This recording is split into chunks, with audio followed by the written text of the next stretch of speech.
Bom dia, boa tarde, boa noite, você que está aqui presente mais uma vez para o Futebola Podcast, programa esse onde o pior time do Brasil é o seu. Você torce para o meu?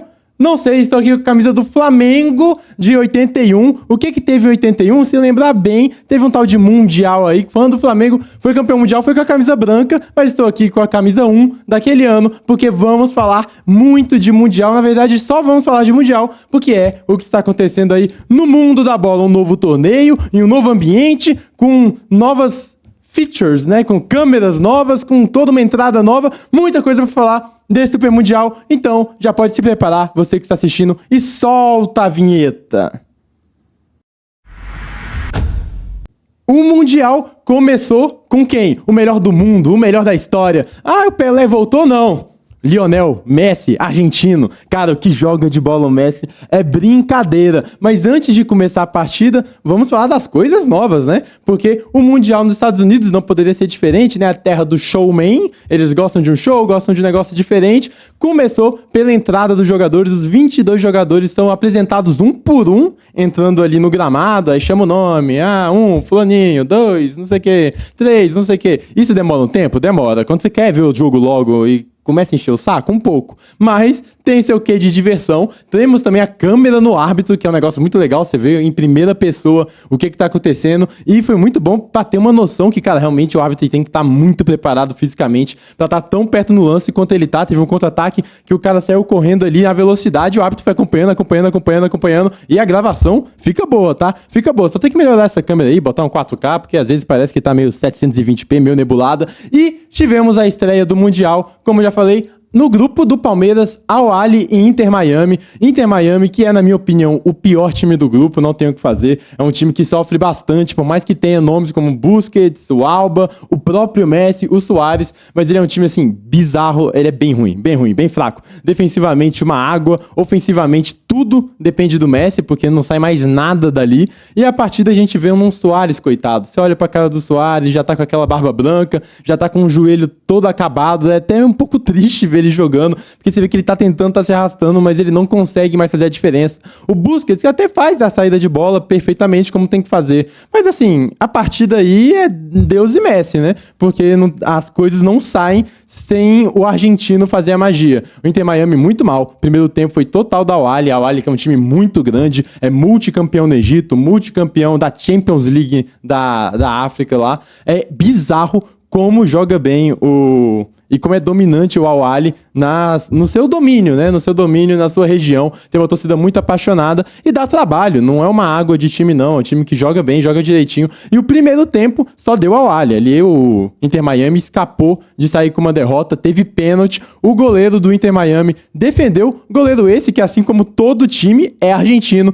E ele treinado, inclusive, por um argentino mascherano, é amigo de Messi FC, o goleiro do Inter Miami, que jogou com o Messi lá em 2006, passou um tempo aí no ostracismo, voltou a ter seu tempo de brilhantismo nessa partida. O Al Ahly cansou de perder chance, era pra já ter aberto e matado o placar. No segundo tempo o time cansa. E aí o Lionel Messi tem que fazer tudo. É impressionante como ele é, cara, uma força da natureza, uma entidade. Ele tem que criar chances de gol que inexistem. Não é que ele cria a chance por seu parceiro complementar e fazer o gol. Ele tem que criar a chance de onde não tem pra ele mesmo tentar fazer o gol. É bizarro, é impressionante. Ele já criou umas 2 jogadas de gol que ele cortou os zagueiros, cortou a defesa adversária, botou na cabeça do companheiro e a bola não entra. O goleiro do Al Ahly foi muito bem na partida também. Só que aí você vê que, cara, chega a dar um pouco de dó, que não tem ajuda. E ele criando. O segundo tempo do Messi foi absurdo. E é muito diferente ver o que esse cara aí, com seus 36 anos, continua fazendo, mesmo não tendo a velocidade, mesmo não tendo as melhores companhias. Muito diferente. Ele quase encerra o jogo fazendo um golaço de um escanteio. Ele que tá tentando o gol olímpico já faz tempo, pra servir a condição também, né? Pô, a bola tem que fazer um gol de qualquer jeito, ele tem que resolver tudo. Tentou o gol olímpico algumas vezes, não deu. No último lance da partida, uma jogada de escanteio curto, ele pegou, cruzou na área, no segundo balão, cruzou não, ele chutou, foi de propósito, o goleiro do Al Ahly faz um milagre. Então acaba num 0x0, detalhe também, pra essa defesa do goleiro do Al Ahly, que depois que ela corre, tem mais um escanteio, o Messi ele não bate, ele tá fora da área, contra-ataque, e o Messi corre que nem um zagueiro recompondo pra chegar e tentar marcar. Então fim de partida 0-0. Foi bom para ver Messi, mas não tivemos gols, só que tivemos muito entretenimento. Daí, a gente já vai, se você tá reclamando de gols, temos aí Bayern e Auckland, 10-0 do Bayern de Munique pra cima do time da Neozelândia. Eu tô falando até em inglês. Da Nova Zelândia, 10-0 contra um time amador, não é um time profissional, o time da Nova Zelândia. E aí você fala, por que ele tá aí então? Né? Não faz sentido, mas essa é a magia também do Mundial. Se eu quisesse ver só Barcelona, Liverpool, Bayern, PSG, aí eu via logo a Champions League. O negócio é realmente ver os campeões de cada região. E por que um time amador praticamente chega no Mundial? Porque esse time ele disputa pela Oceania, só que, por exemplo, são divisões diferentes. A Austrália não disputa a Champions da Oceania, disputa a Champions da Ásia, exatamente pela diferença de financeira e de organização. Então a Champions da Oceania fica basicamente com os times amadores, onde o Auckland é rei. Auckland que teve desfalques, teve muitos desfalques, lesão? Não. Foi porque eles tiveram que viajar para o Mundial, mas muito dos seus jogadores, eles tinham que trabalhar, né? Tem que trabalhar, tem que fazer a labuta, tem que fazer, né? Pegar o dinheiro. E aí, eles não conseguiram ir viajar porque não conseguiram pegar as férias remuneradas, não conseguiram tirar folga e alguns deles não viajaram exatamente por esse problema. O time do Auckland que recebe por mês R$500, R$500 é o salário. O goleiro, ele é um empacotador de mercadoria, contou até que ele vai ter que se complicar para pagar aluguel para jogar contra o Bayern e jogou, fez a parte deles, né? Não tem muito o que se cobrar, do Bayern também não tem muito o que dizer, mas é divertido essas histórias. 10-0 pro Bayern de Munique, que pode ser uma pedra do sapato para quem passar do grupo do Flamengo na segunda colocação, porque muito provavelmente o Bayern vai ficar em primeiro. 10-0 do Bayern contra o charmoso Auckland City. E aí a gente já vai pro duelo de gigantes. Aqui, se tu não gosta do Auckland, se quer ver só o bom do futebol, tivemos o PSG e Atlético de Madrid, 4-0 do PSG. Como é bom esse time do Luiz Henrique. Será que já dá pra gente começar a chamar de um Luiz Henriquismo? Porque o PSG joga muito bola, um ataque que segue o jogo de posição sem necessariamente ter aquela ideia de algumas pessoas têm que o jogo de posição é estático, que as coisas não se movimentam, que é um jogo parado de robô. Quem fala isso não entende em sua totalidade o jogo de posição. É muito diferente do que faz o time do PSG. Movimentação toda hora, troca de posições. Às vezes o lateral tá agindo como ponta, às vezes o lateral tá agindo como meia, às vezes o ponta tá agindo como meia. Muita troca que faz com que os espaços apareçam mesmo uma defesa tão consolidada como a do Atlético de Madrid, que não faz a melhor das temporadas, porém é um time competitivo, é um time forte, um time com capacidade para trocar e para jogar. Mas pegou um PSG, o melhor PSG da história, a gente já pode cravar, meteu 5-0 na final da Champions, agora mete um 4-0 para cima do Atlético de Madrid. Isso sem um Dembélé, talvez melhor do mundo Dembélé, e jogando num calor, porque os europeus reclamaram muito do calor, tanto por parte do time francês e pela parte do time espanhol, reclamaram do calor, que é muito difícil jogar, muito difícil. E aí a gente já começa a ver outra coisa legal desse Mundial de Clubes, que é tirar a galera da zona de conforto, trazer todo mundo para uma nova realidade. Vitória fácil do PSG, um 4-0. Ok, poderia até ser menos pelo que foi o jogo, porque o Atlético de Madrid perdeu chance clara, porque os 2 gols já saíram no finzinho. Porém, foi um 4-0 de um time que é realmente o melhor até agora da temporada. Passamos agora pro jogo do Brasil. O primeiro brasileiro entrou em campo, Palmeiras. Você, torcedor, tá torcendo pelos times do Brasil ou pra você quer que todos eles se implodam? Não sei, eu também não vou dizer aqui que o Palmeiras é o Brasil, que o Flamengo é o Brasil no Mundial. O Flamengo é o Flamengo no Mundial. E se você não quiser torcer pro Flamengo, você tá mais que certo também, porque eu não quero que ninguém fique torcendo pro meu clube que não seja eu. Enfim, viajei para voltar pra Palmeiras. Palmeiras e Porto, e eu cravo aqui, o Palmeiras é mais time que o Porto, eu já tinha dito na prévia do Mundial, que eu achava até que ia ser uma vitória do Palmeiras, e que atuação fez o time do Abel Ferreira. É claro que enfrenta talvez um dos piores Portos da história, com muita dificuldade financeira, um Porto que não brigou pelo título português, um Porto que não chegou em lugar nenhum, não pegou competição europeia, e o Palmeiras fez o que fez de melhor, teve a grande chance da partida, uma bola cruzada pro Estevão, ele se embananou, depois sobra pro Richard Rios, ele chuta, tira em cima da linha, depois o goleiro salva. Loucura, foi um domínio do Palmeiras na partida em todos os aspectos do campo. Tem que se preocupar aí com o garoto Mora do Porto, que é muito bom jogador, fez uma boa partida. Com o Samu, atacante Samu também, ele é um trator muito forte fisicamente, mas também muito ágil, muito rápido e inteligente para fazer as jogadas. O Palmeiras conseguiu anular com ótimas atuações de Aníbal, de Richard Rios, de Gustavo Gomes, um time que jogou muito bem. O Estevão Não foi talvez tão decisivo, né, quanto a gente teria que esperar de um jogador dessa capacidade. Porém, jogou bem, considero assim um bom jogo do Estevão, não é pra ser cobrado nem nada. O Palmeiras era pra ter saído com a vitória, foi um amasso pra cima do Porto, um amasso. E aí o português começa aquele papinho. Eu já falo aqui, tá? Eu já tô deixando logo claro que eu tô torcendo pra América do Sul no Mundial. Pô, contra o europeu, não vou ficar torcendo pra Porto. Os caras ali tá de sacanagem. Aí o Porto chegou e veio me falar na entrevista que, é porque a gente deu, né? A gente tá prejudicado. Porque o Palmeiras tá no meio da sua temporada. A gente já tá no final, tá com muito desgaste. O Palmeiras deve ter jogado uns 5, 10 jogos. O Palmeiras realmente está na metade da temporada. Mas ele está com 36 partidas jogadas. O Porto jogou a temporada inteira e jogou 45 jogos. Nosso calendário é muito pior que o deles. A viagem é muito mais desgastante porque a gente vive num país muito maior. E outra, a gente passou 20 anos jogando o Mundial no final do ano, sempre em final de calendário nosso. Botafogo jogou mais de 70 partidas no último ano e nunca vi o europeu reclamar que tá desgastado, olha só, vamos pensar no calendário do time da América do Sul. Isso eu nunca vi. Agora tem que aceitar, tem que fechar a casinha que é inferior ao Porto, ou ao Palmeiras, e o Porto, que na última janela de transferências teve uma contratação de 15 milhões e a galera de euros, a galera ficou já preocupada, meu Deus, tá gastando muito dinheiro, tem que ver como é que vai fazer, tem que vender gente. O Palmeiras, só nessa janela, contratou Vitor Roque por 20, o Facundo por 11, contratou Paulinho por 15, é o poderio financeiro, é mais time, e o correto era ter ganho a partida. Não ganhou, saiu com empate, tá tudo igual nesse grupo, mas jogou melhor, 0-0, Palmeiras e Porto. Daqui a gente vai para outro brasileiro, Botafogo contra Seattle Sounders. Seattle Sounders, sabe quem jogou lá?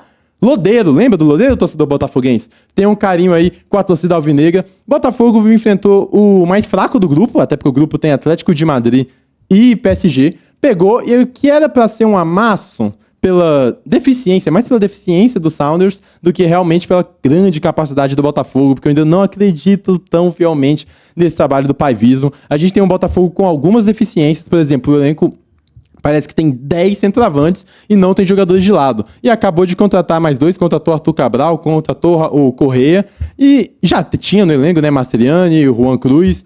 E com essa tanta de capacidade de gente para fazer a função de 9, como o Igor Jesus, que é o principal, não tem ninguém para fazer os lados de campo. O Botafogo depende, quando escolhe fazer o lado de campo, colocar, sei lá, o Cuiabano para fazer uma dupla de laterais, sendo o Cuiabano, na verdade, um meia esquerda. Então tem essa deficiência no elenco. Eu não sei o que o Textor pensa disso, o que o Paiva reclamou disso. O próprio Paiva teve que adaptar o time para um 4-4-2 para realmente suprir essa situação. E dos brasileiros que jogaram até agora no Mundial, foi o pior, não foi uma boa atuação. Começou ali meio esquisito, meio marcha lenta, quando faz o primeiro gol com o Igor Jesus, que está fazendo sua despedida, inclusive, aí do Botafogo, comemoração de Kamehameha. Quando ele faz esse primeiro gol, o intervalo de tempo do gol, do primeiro pro segundo gol, é realmente quando o Botafogo tá melhor na partida, quando o Botafogo cresce. E o segundo tempo foi uma desorganização total. Muito por parte do cansaço, ok? Existe isso. Muito por parte do próprio déficit do elenco, que eu já falei. Das substituições do Paiva, não gostei de como ele armou o time, não gostei de como é que ele fez. Mas acabou gerando num jogo muito atrabalhoado, um jogo que o Seattle Sounders criou, teve chance, teve oportunidade e só não fez gol porque é o Seattle Sounders, tá? O próprio gol que ele faz é um gol meio sem querer, porque os caras... É triste ver a qualidade técnica dos caras jogando. O próprio cabeceio foi um cabeceio que ela desviou no Igor Jesus pra entrar, porque senão ia parar nas mãos do John. E no último lance da partida, o John teve que fazer uma grande defesa, teve bola sobrada na área. Era muito provável do Botafogo perder pontos ali pela atuação que fez. Mas ok, é estreia. Passou, não passa o pano, tá? Não passa o pano. Achei que o Botafogo jogou muito mal, foi muito mal. Serve, ok, legal, ganhamos, vai respirar e ver o que a gente pode fazer a partir daí. Não encantou, mas tá vivo no grupo, né? Talvez, importante é não ser goleado pro PSG, chegar ali, quem sabe, pelo saldo de gols, podendo até depender do empate contra o Atlético de Madrid, e a gente vê se o Botafogo consegue passar. Botafogo 2, Seattle Sounders 1. E no time do Flamengo, no grupo do Flamengo, a gente teve Chelsea contra LAFC. LAFC que se classificou ganhando do Clube América do México nas eliminatórias, né? Porque ia ser o León, só que o León é do mesmo... O dono do León é o mesmo dono do Pachuca, não pode ter dois times de mesmo dono. O Pachuca era campeão, então o León cai e entrou aí o LAFC. Chelsea jogou na segunda marcha, uma rotação bem baixa, jogou mal o Chelsea. Aí tem aquela parte, né? Ele não pode jogar mal assim, não pode. Era pra ter acabado com o LAFC, acabado com o jogo. Sofreu mais do que deveria. O time não engrenou, foi mal na partida. Mesmo assim, conseguiu uma vitória por 2-0, mas sofreu. O LAFC teve chance de gol. O Bolangá não fez uma boa partida. Ele que é o craque desse time. O jogador gabonês aí, que faz a dupla de ataque com o Aubameyang. É o Gabão? Fala do Gabão. Fala aí do Gabão. O Bolangá não fez uma boa partida, começou a entrar no jogo no segundo tempo. Talvez se fosse dia dele, o LAFC conseguisse até um empate, porque o Chelsea abre 1-0, as coisas não funcionam, jogo lento, o LAFC começa a ameaçar, não faz o gol. E aí, quando entra o recém-contratado Delap do Ipswich Town, fazendo sua estreia pelo Chelsea, faz a jogada do gol de Enzo Fernandes, que entra no segundo tempo. Ele que vem sendo um dos 3 pilares fundamentais desse time do Chelsea é Enzo Fernandes, Caicedo e Cole Palmer. E o Enzo Fernandes faz o gol quando ele entra já no segundo tempo, mata a partida. O saldo de gols pode ser muito importante para esse grupo, tem que ficar de olho nisso. A partida que o Chelsea fez foi suficiente para o torcedor rubro-negro já criar uma esperança, falando, se jogar desse jeito, acho que dá, hein? Acho que dá. Poupou algumas peças, mas eu acredito que no próximo confronto, que é Flamengo e Chelsea, ele vai estar mais preparado, o time de Londres vai levar esse jogo um pouco mais a sério, porque acredito que eles saibam que o Flamengo é realmente o segundo melhor desse grupo em peças, em estilo jogado. Daí, vamos para Boca Juniors e Benfica. Esse jogo foi entretenimento puro, esse jogo foi muito bom. Boca 2, Benfica 2. De novo, ressalto aqui, sim, estou torcendo para qualquer sul-americano contra o europeu na fase de grupo, tá? Depois aí também não queiram a presença da minha torcida também.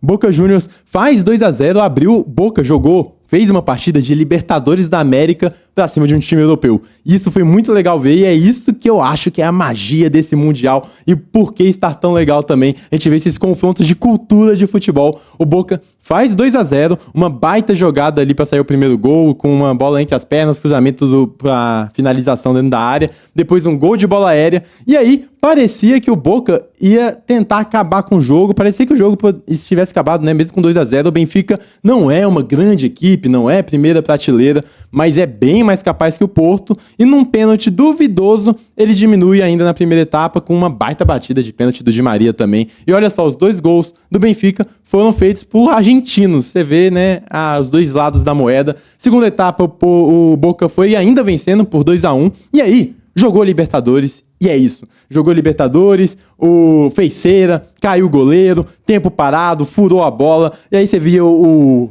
português, o europeu, sem entender o que estava acontecendo, que é um absurdo, que isso não se faz, tem que conhecer um pouco da latinidade aqui da América do Sul, que é a gente, mas mais eles, né, mais os argentinos, os uruguaios, sabem fazer muito bem. O Benfica sofreu muito disso, e aí teve até um jogador expulso por pé alto. Expulsão essa, olha que loucura. Isso é América do Sul. O juiz expulsou e ele foi expulso com a Virgem de Guadalupe, porque quando o juiz deu o cartão vermelho, ele tinha uma imagem da Virgem de Guadalupe aqui também. Isso é futebol da América do Sul, isso é Sul-América, mas não adiantou de nada, porque outro sul-americano, dessa vez o Otamendi, sul-americano, esse aí é carniceiro, bate, o torcedor brasileiro já não gosta muito, poucos torcedores gostam, mas ele fez de cabeça o gol do empate, 2-2, e segue sem um time da América do Sul ganhar de europeu, mas também segue o time europeu sem ganhar do time da América do Sul, 2-2, esse jogo também entretenimento puro, time do Boca que é bem ruim, eu não vou mentir aqui, o time do Boca é fraquíssimo,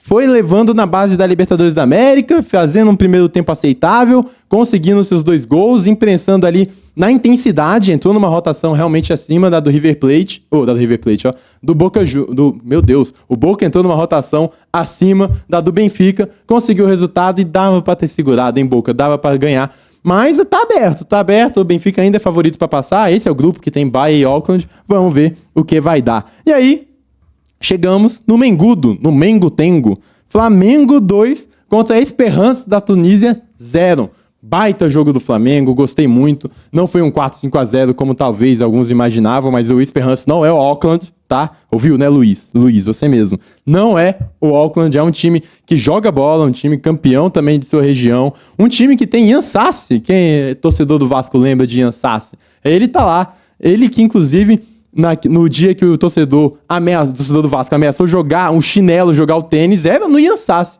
Olha como as coisas são. Enfrenta o Flamengo. Flamengo que vem com alguma turbulência de Gerson, tem toda a questão da negociação. Vem com o Alexandre sendo poupado fisicamente até para enfrentar o Chelsea. Algumas peças e com a estreia do ítalo brasileiro Jorginho. Como é inteligente, como é bom jogador. Uma estreia recital de Jorginho. Você vê que realmente o cara ele é diferente, não ficou no top 3 da Bola de Ouro por acaso. Ele é muito bom jogador, muito inteligente. E o Flamengo teve domínio total da partida.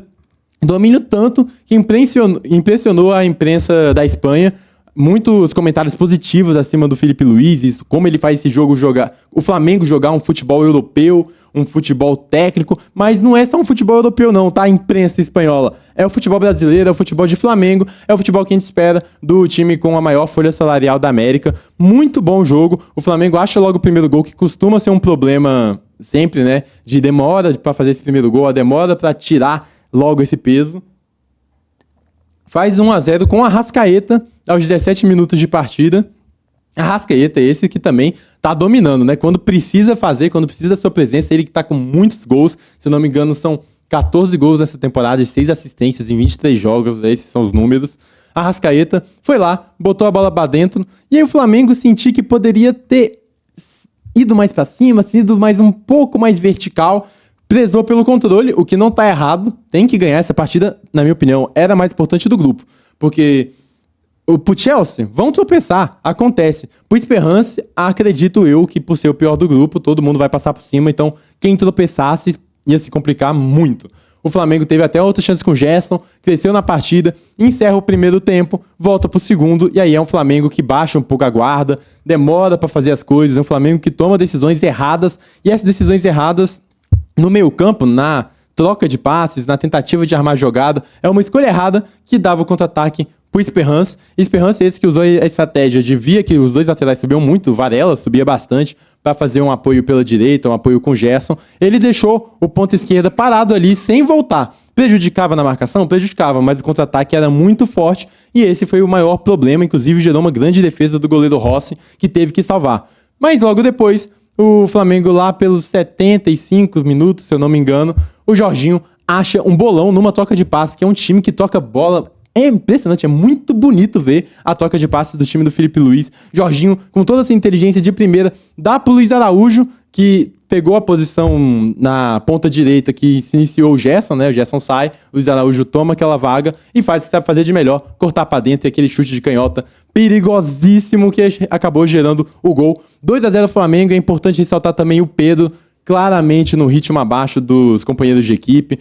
É uma lesão, não julgo, tá? Não julgo, porque é uma lesão realmente muito séria, lesão de ligamento, ele voltou antes, talvez não era nem pra ele estar jogando esse Mundial, mas você vê que ele destoa na marcação em cima, destoa na presença, em como ele se oferece de opção de passe, né, pros próprios companheiros. O jogo abaixo do Pedro, a chance que teve, ele errou também, o Pedro, que a gente imagina era pra fazer, tem que chegar no seu 100%, e é por isso que eu tenho minhas dúvidas se o Filipe Luís vai começar com o Pedro pra jogar contra o Chelsea, vai precisar de intensidade, tem o Dela Cruz voltando, tem o Plata voltando, intensidade na marcação, intensidade pra ir voltar, porque o Chelsea é um time agudo, é um time com outra rotação, outra intensidade, vai ser difícil, porém, tem jogo, e se o Flamengo quer sonhar com as quartas, precisa ganhar do Chelsea para ficar em primeiro do grupo e evitar o Bayern de Munique. Então é isso, Flamengo 2, Esperance da Tunísia 0. E aí a gente vem a falar da última partida de momento, porque ainda está acontecendo, inclusive, ó, a informação, gol, River Plate 3,